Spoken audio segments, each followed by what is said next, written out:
اب میری بہنیں یہ سبق یہاں سے لے کر کے جائیں. آج کی بچیاں بنتی سنورتی ہیں، عورتیں بنتی سنورتی ہیں کہ کوئی مجھے پسند کرے، شوہر پسند کرے. یہ ایک سوچ ہوتی ہے میں اچھی طریقے سے رہوں، میرا شوہر مجھے دیکھ کر کے خوش ہو جائے. اچھی چیز ہے، اور شوہر ہی کے لیے بننا سنورنا چاہیے، دوسرے کے لیے تو سنورنا نہیں چاہیے.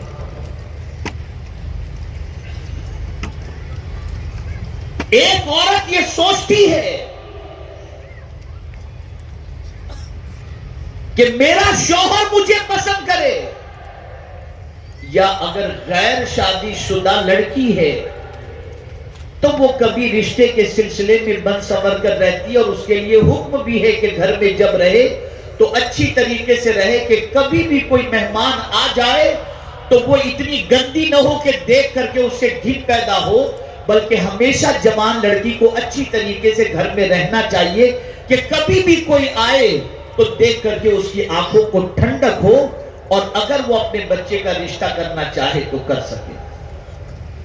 لیکن آج میں آپ کو بتانا چاہوں گا کہ ہم ہر چیز کے بارے میں سوچتے ہیں کہ فلاں کو پسند، فلاں کو پسند، فلاں کو پسند. اب آج میں اپنی بچیوں سے اور بہنوں سے کہوں گا کہ ذرا آج میں تمہیں بتاتا ہوں اللہ کن عورتوں سے محبت فرماتا ہے، کیسی عورتوں سے اللہ راضی ہوتا ہے. عورت کس حال میں ہو تو اللہ اس سے راضی ہو جائے. تو فرمایا گیا عورت جب با پردہ ہوتی ہے تو اللہ اس سے راضی ہو جاتا ہے.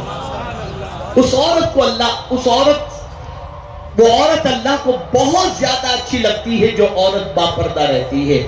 آج اگر ماؤں کی دعائیں بچوں کے حق میں قبول نہیں ہوتی، اس کی وجہ بے پردگی ہے. تاریخ اٹھا کر کے دیکھو کہ جب بارش نہیں ہوتی تھی تو باپردہ خاتون کے دوپٹے کا دھاگا لے کر کوئی اللہ کی بارگاہ میں دعا کرتا تھا تو اس دھاگے کی وجہ سے اللہ بارش کو نازل کر دیا کرتا تھا. تو اگر کوئی عورت یہ چاہتی ہے کہ اللہ راضی ہو جائے تو بے پردگی چھوڑ، باپردہ بن جاؤ. لیکن پردہ صرف لباس کا نہیں ہونا چاہیے، ذہن پر بھی گناہوں کے سلسلے میں، قلب کے اندر بھی برائیوں کے جذبات کے سلسلے میں پردہ ڈال دو. خیالات بھی پاکیزہ کرو، دل کے اندر اللہ عز و جل اور اس کے رسول صلی اللہ علیہ وسلم کی محبت بھی پیدا کرو، اور گناہوں سے اپنے رشتے کو توڑو. دوسری چیز جو اگر عورت اختیار کر لے تو اللہ اس سے راضی ہو جاتا ہے، وہ کیا چیزیں جانتے ہیں؟ وہ شادی شدہ عورت جو اپنے شوہر کی غیر موجودگی میں اس کے مال اور اس کی عزت کی حفاظت کرتی ہو، کوئی اسے کچھ بھی کہے مولا اسے نیک عورت فرماتا ہے. فالصالحات قانتات حافظات للغیب بما حفظ اللہ. اور ایسی عورت کو اللہ عز و جل، ایسی عورت سے اللہ راضی ہوتا ہے. اور اس عورت کا مقام کیا ہے جانتے ہیں؟ وہ ان چیزوں کا خیال بھی کرتی ہے، شوہر کی غیر حاضری کے اندر شوہر کی عزت اور مال کی حفاظت بھی کرتی ہے، اور شوہر اس سے راضی بھی ہے. تو نمازی جائے گا جنت کے اندر باب الصلاۃ سے. جتنے بھی دروازے ہیں مختلف عبادتیں کرنے والے ان دروازوں سے جائیں گے. لیکن اگر کوئی عورت نمازی ہے، روزے دار ہے، اللہ کی اطاعت کرتی ہے، اور اس حال میں اس دنیا سے گئی کہ اس کا شوہر اس سے راضی ہے، سرکار فرماتے ہیں وہ جنت کے جس دروازے سے چاہے جنت میں داخل ہو جائے. تیسری چیز، اس عورت سے اللہ راضی ہوتا ہے جو عورت قرآن کی تلاوت کرتی ہے. تم سب کو راضی کرنے کی کوشش کرتی ہو، شادیوں کے اندر ڈانڈیا کھیل کر، رقص کر کے، ڈانس کر کے سب کو خوش کرنے کی کوشش کرتے ہو، لیکن کسی کی خوشی تمہیں کچھ فائدہ نہیں پہنچائے گی.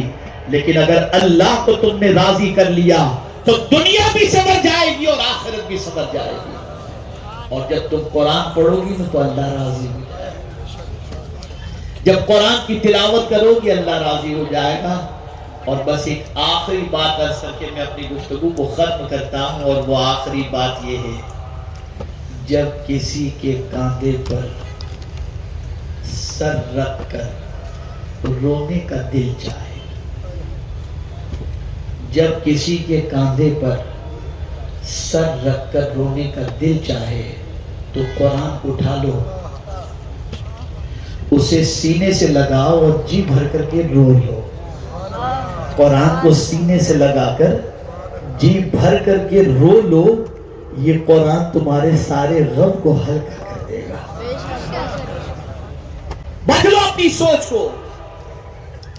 یہ اجتماع نہ تحریک کی ناموری کے لیے ہے اور نہ کوئی دھاک بٹھانے کے لیے ہے. یہ اجتماع صرف اس لیے ہے وہ لوگ جو اللہ اور اس کے رسول کی تعلیمات سے دور ہو کر اسراف، فضول خرچی اور بے تحاشا گناہوں میں جو ڈوبے ہوئے ہیں، ان کو وہ سبق یاد دلایا جائے جس سبق کو یاد کرنے کے بعد اور اس سبق پر عمل کرنے کے بعد دنیا بھی سنور جائے اور آخرت بھی سنور جائے. میں امید کرتا ہوں کہ آج یہاں سے، اس اجتماع سے، سنی دعوت اسلامی کے اٹھ کر جانے والا بندہ یا بندی اپنی سوچ میں ضرور تبدیلی پیدا کریں گے اور ساتھ ہی ساتھ اپنی زندگی کو ایک نئے انداز سے شروع کرنے کا عزم کریں گے. اور اگر میری باتیں آپ دل و دماغ کے اندر نہ آپ نہیں اتارتے اور اس پر عمل کا جذبہ پیدا نہیں ہوتا، جیسے تھے ویسے ہی رہتے ہو، تو اس پہ نہ میرا قصور ہے نہ آپ کا قصور ہے. اس لیے کہ اللہ عز و جل کے ارشاد کا فائدہ تو اسی کو پہنچتا ہے جو ایمان والا ہے. اس سے پتہ چلا اگر ہم نفع نہیں اٹھاتے تو ہمارا ایمان کہیں نہ کہیں سے کمزور ہے. اپنا ایمان مضبوط کرو اور میرے پیارے آقا صلی اللہ علیہ وسلم کے پیارے دیوانوں اپنی زندگی کو سنوارنے کی کوشش کرو.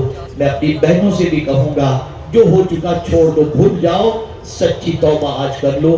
مرد حضرات سے بھی گزارش کروں گا، جوانوں سے بھی گزارش کروں گا، اور اس مسلم اکثریتی علاقے کو اتنا پاکیزہ، صاف ستھرا اور ڈرگس اور نشے اور ساری برائیوں سے کر دو کہ دنیا یہاں پر آ کر بسنے کے اندر اپنے لیے فخر محسوس کرے.